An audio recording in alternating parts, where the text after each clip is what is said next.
удар США по России, взрывы в Челябинской области на фоне появления информации о снятии Америкой ключевых ограничений по использованию дальнобойных западных ракет. Решение Белого дома Трампа призвали заставить Путина прогнуться.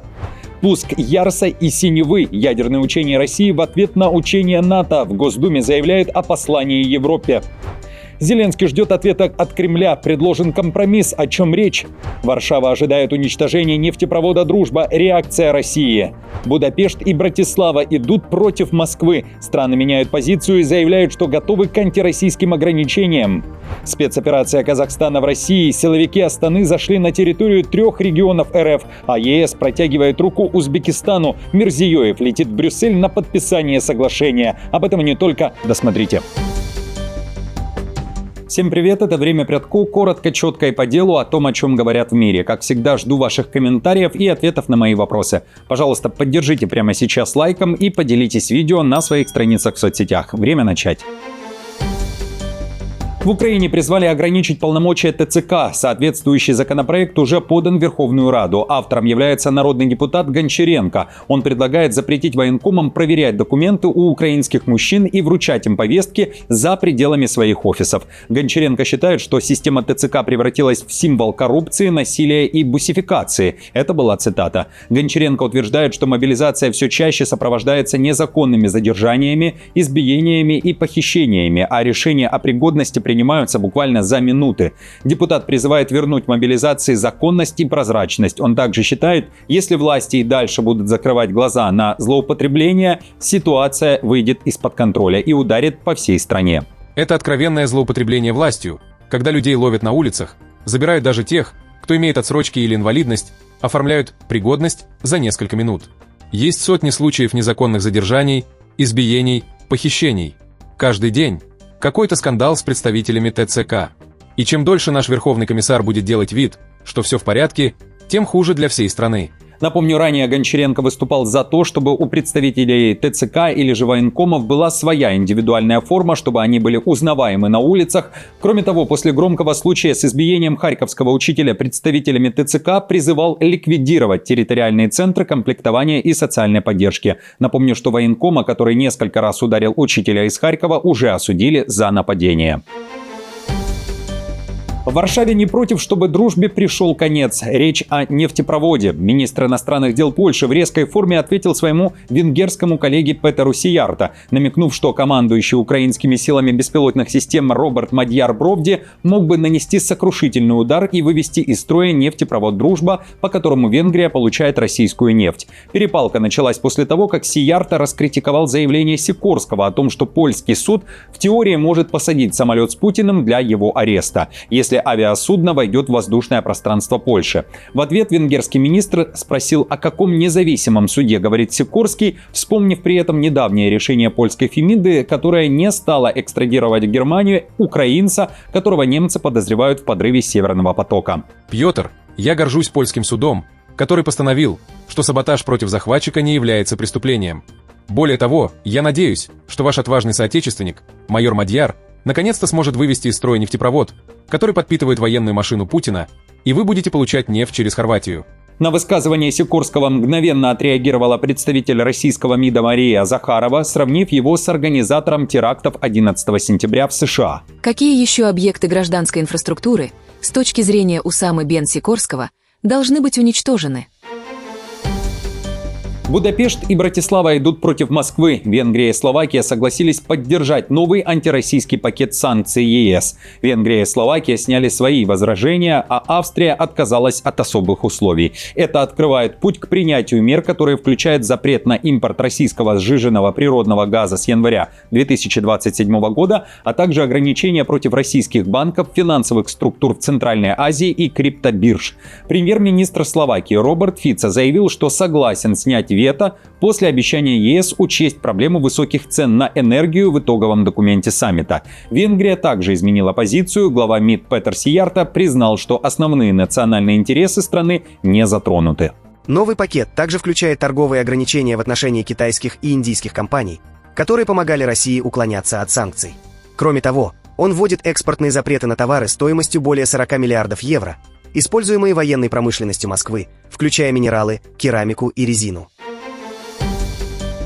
Российский удар по своей территории. В рамках масштабных ядерных учений с космодрома Плесецк ВС РФ запустили межконтинентальную баллистическую ракету «Ярс» по полигону на Камчатке. Кроме того, из Баренцева моря был произведен запуск ракеты «Синева». В небе работали стратегические бомбардировщики Ту-95МС, выполнившие пуски крылатых ракет воздушного базирования. Все прошло под пристальным вниманием Путина. Официальная версия – проверка уровня подготовки органов военного управления и практических навыков работы. В Госдуме РФ назвали событие посланием Европе, где уже, далее цитата, «путают берега».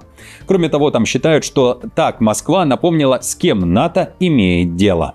Чтобы слегка охладить разгоряченных русофобов, и нужно иногда, в плановом порядке, демонстрировать, на что способна российская армия, каким оружием обладает и насколько далеко оно летит. В Украинском совете нацбезопасности и обороны после таких пусков сравнили Путина с Ким Чен Ыном и назвали ядерную тренировку информационной операцией с целью удара по имиджу Трампа на международной арене. Западная же пресса связывает пуск Ярса и Синевы с недавними заявлениями американского президента о пустой трате времени.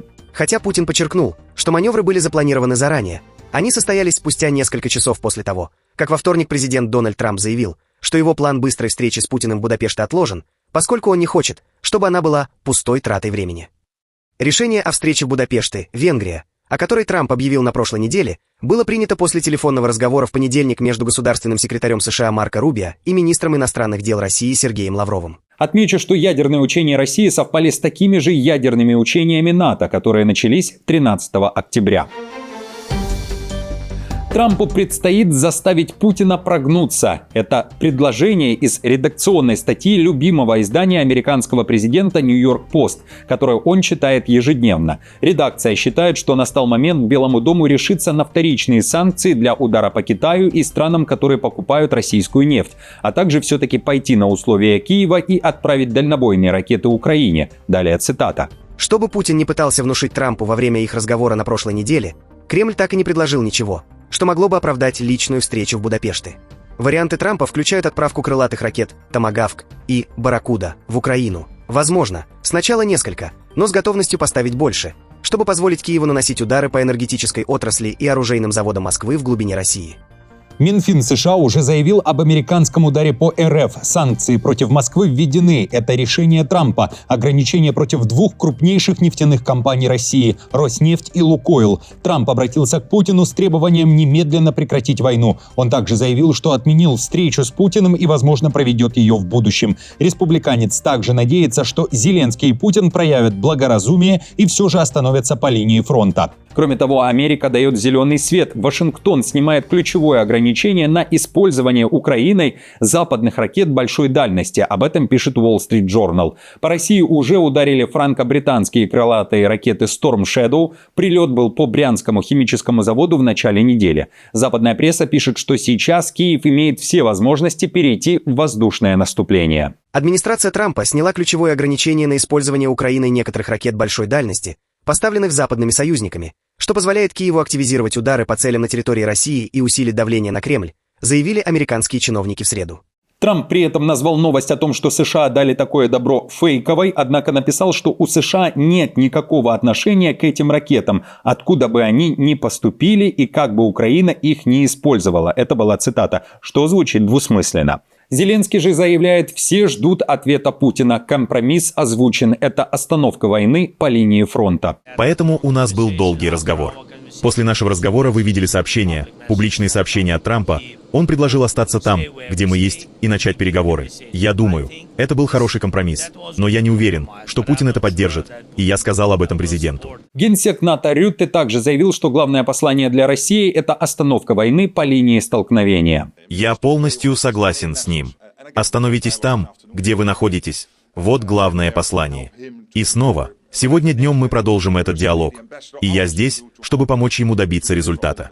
В то же время спецпредставитель Путина Кирилл Дмитриев напомнил, что ранее Трамп призывал не идти на прекращение огня, а достигнуть прямого мирного соглашения. И именно это устраивает российскую сторону. Дмитриев напомнил Белому дому слова Трампа, написанные им же после саммита на Аляске. Важный результат саммита на Аляске – Дональд Трамп сосредоточился на достижении прямого мирного соглашения, которое положит конец войне, а не простого соглашения о прекращении огня, которое зачастую не соблюдается. Два взрыва на территории России. Российские СМИ сообщают о вероятном теракте в Ставрополе. Возле воинской части неустановленное устройство взорвалось в микрорайоне 204-й квартал, в частности на троллейбусной остановке. Взрывчатка была заложена по предварительным данным в урну. Ранение получила женщина. По данным источника «Осторожно медиа», взрыв произошел рядом с воинской частью 247-го десантно-штурмового полка. А второй взрыв прогремел уже в Челябинской области, в Копейске. Российские медиа пишут о заводе «Пластмасс». Последствия – как минимум 4 погибших. Российские Z-военкоры намекают, что это работа украинских спецслужб в глубоком тылу и на стратегическом предприятии. Указ Путина. Россия поднимает военных для защиты НПЗ и критической инфраструктуры в тылу страны. Резервистов впервые официально планируют направлять на охрану нефтеперерабатывающих заводов, энергетических и транспортных объектов по всей стране. Решение связано с участившимися атаками украинских беспилотников по глубокому тылу России. В Москве уверяют, речь идет не о мобилизации. Резервисты останутся в своих регионах и не будут отправлены в окопы. Защищать НПЗ от БПЛА будут добровольцы по контракту в резерв. Резервисты пройдут подготовку по огневой, инженерной и медицинской специальностям. В целях повышения уровня защищенности объектов жизнеобеспечения и иных важных для благополучия граждан объектов принято решение о привлечении наиболее подготовленных и патриотически настроенных граждан к выполнению мероприятий по защите гражданских объектов в глубине территории России. Накануне украинский генштаб заявил об ударе по Саранскому механическому заводу в Республике Мордовия, а также по Махачкалинскому НПЗ в Дагестане. Степень нанесенного ущерба уточняется. Силы обороны продолжают принимать все меры, чтобы подорвать военно-экономический потенциал российского агрессора и заставить РФ прекратить вооруженную агрессию против Украины. Французы и россияне могут столкнуться в вооруженном конфликте уже в ближайшие годы, до 2030-го. Такой вариант допускает Париж. Начальник Генерального штаба вооруженных сил Франции генерал Фабиен Мандон заявил, что французская армия должна быть готова к удару со стороны России в течение 3-4 лет. И поэтому Франция обязана быть готова к такому сценарию. Мандон считает, что ситуация может вылиться в прямое военное противостояние между Россией и странами НАТО, если Европа покажет слабость. Он говорит, что Россия воспринимает Европу как коллективно слабую. Начальник Генштаба призвал ускорить перевооружение и напомнил, что бюджет обороны Франции к 2026 году вырастет до 57 миллиардов евро. Первая цель, которую я поставил перед вооруженными силами – быть готовыми к столкновению через 3-4 года, которое может стать своего рода испытанием. Возможно, это испытание уже существует в гибридных формах, но, возможно, что-то более жесткое. Россия – это страна, которая может быть заинтересована в продолжении войны на нашем континенте. И это определяющий фактор в том, что я готовлю. В России же заявляют, что это НАТО готовится вести боевые действия против России. В службе внешней разведки РФ заявили, что Москва следит за действиями стран-участниц Альянса и считают, что население этих стран подвержено пропаганде, в то время как европейские лидеры отрабатывают мобилизационные сценарии.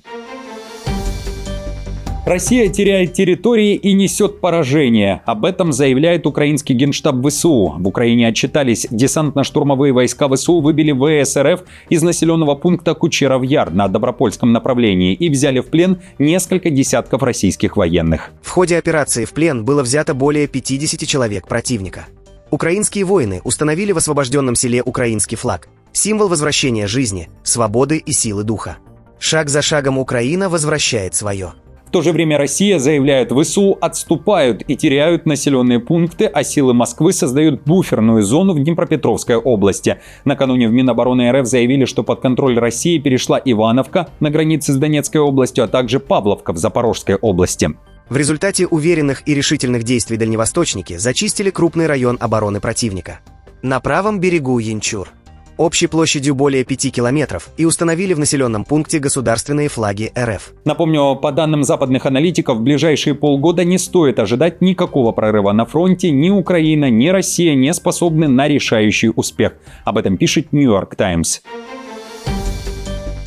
Спецоперация Казахстана в России. Силовики Астаны зашли на территорию России. Неожиданный поворот. Операция была совместной с россиянами и прошла на территории 3 регионов РФ. В результате ликвидирована транснациональная группа, занимавшаяся поставками и массовой активацией сим-карт, которые использовались для мошеннических звонков во многих странах. Изъяты десятки телефонов, ноутбуки и более 19 тысяч сим-карт казахстанских и европейских операторов. На ноутбуках нашли журналы с тысячами активированных номеров, которые применялись в фейковых звонках и финансовых аферах. По итогам операции задержаны 4 гражданина России.